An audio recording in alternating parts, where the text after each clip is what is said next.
Bonjour, mon nom est François Moreau et je vais vous présenter le projet réalisé à la session d'hiver 2014 par l'équipe Expresso. L'équipe était composée de Philippe Olivier, François Lemounier-Lalonde, Dominique Tremblay et moi-même.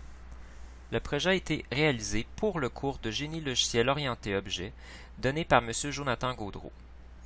Le projet consistait à développer un logiciel de modélisation de réseau de file d'attente, aussi appelé un réseau de Jackson. Chaque nœud du réseau représente une station de traitement et chaque arc orienté représente un chemin possible d'une station à une autre. Le réseau possède toujours un point d'arrivée et un point de sortie. Un tel réseau peut, par exemple, représenter la zone de sécurité d'un aéroport, l'urgence d'un hôpital ou une chaîne de montage. Quand on modélise un réseau dans notre logiciel, on commence par insérer des stations et par les lier avec des arcs.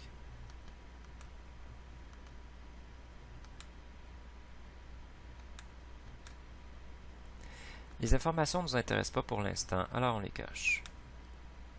Pour nous guider dans la disposition du réseau, la grille peut être magnétisée et on peut ajuster sa dimension.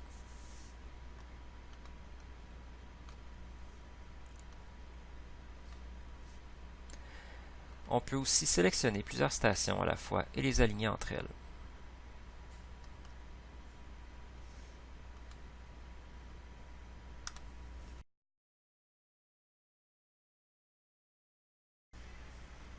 On commence par indiquer le taux d'arrivée des entités.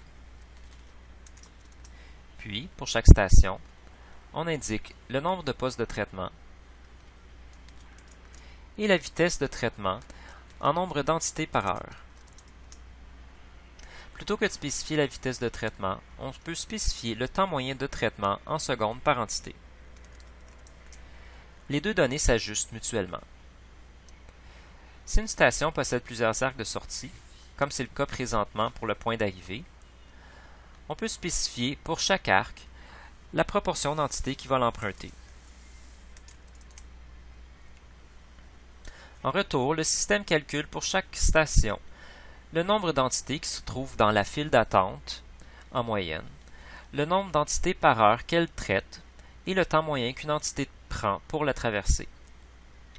On obtient aussi des informations sur le réseau dans sa globalité, comme le nombre d'entités qui se trouvent en moyenne dans le réseau à un moment précis et le temps moyen que prend une entité pour traverser le réseau. Une boucle est un arc dont la station de départ et d'arrivée est la même. Un cycle est un ensemble d'arcs dont la station de départ et d'arrivée est la même. Permettre au modélisateur de dessiner des cycles et des boucles rend le calcul des informations plus complexe, car on ne se retrouve plus devant un graphe qui est un arbre. Permettre les cycles et les boucles n'était pas demandé, mais nous avons tout de même relevé le défi. La solution que nous avons implémentée implique des calculs matriciels où chaque itération rend les informations de plus en plus justes, sans jamais atteindre l'exactitude. Ça mène à un exercice de compromis intéressant entre la performance du logiciel et la précision des informations.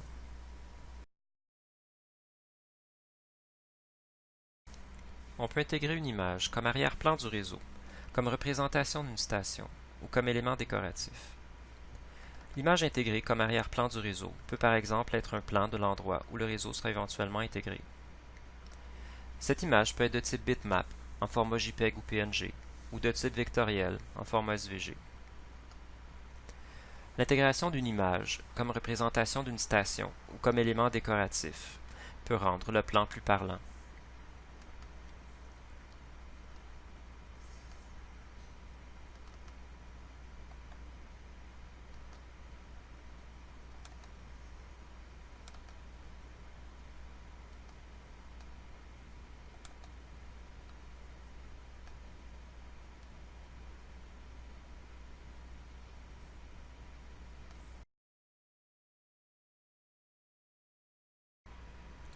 Je n'ai toujours pas mentionné la sauvegarde de fichiers, qui est une fonctionnalité indispensable impliquant le concept de sérialisation.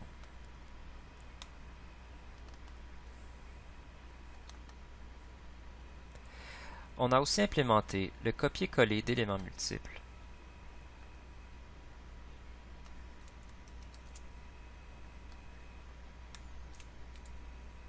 l'impression,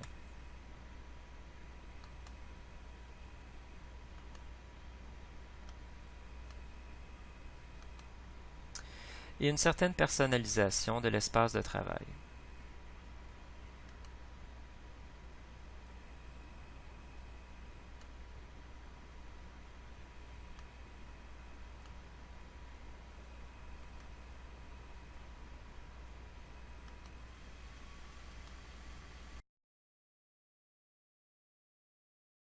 On a utilisé l'IDE NetBeans, Git sur Bitbucket pour assurer le contrôle de version, l'outil de gestion des demandes de Bitbucket qui est intégré au contrôle de version, et Skype pour se réunir en équipe 2 fois par semaine.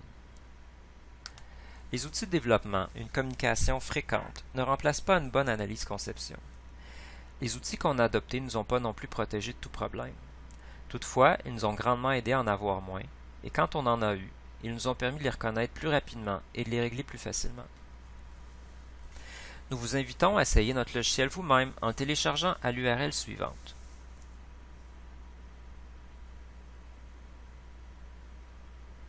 Tout commentaire est le bienvenu. Vous pouvez nous écrire à l'adresse suivante: